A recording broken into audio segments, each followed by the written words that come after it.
Nima ayol kishini sindiradi bilasizmi? Yillar davomida erkagi u bilan gaplashmasligi. 100% sindiradi. Buni o'z hayotimda ham doim tekshirib ko'rganman va turmush o'rtog'im bilan shu borada doim gaplashaman.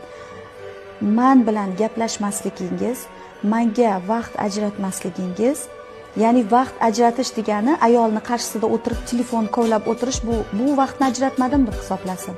Bir erkak agar ayolini qarshisiga kelib so'qqayib o'tirib olib telefon kovlayotgan bo'lsa, u ayolga vaqt ajratmayapti. U telefoniga ajratyapti vaqtni. Telefonni ichida kim bo'lsa o'shanga ajratyapti. Ayolini ko'zlariga qarab turib, mayli nima gapirsa gapirsin, shunchaki tabassum bilan eshitishi, mayli quloqlariga paxta tiqilgan bo'lsin. Shunchaki u bilan gaplashishni o'zi zavq.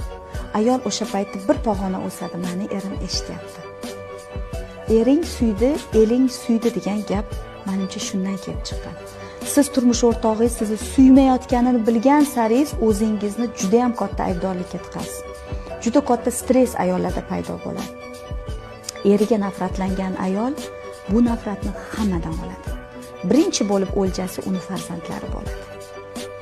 Erkakni ayolini eshitmasligi, gaplashmasligi sindiradi.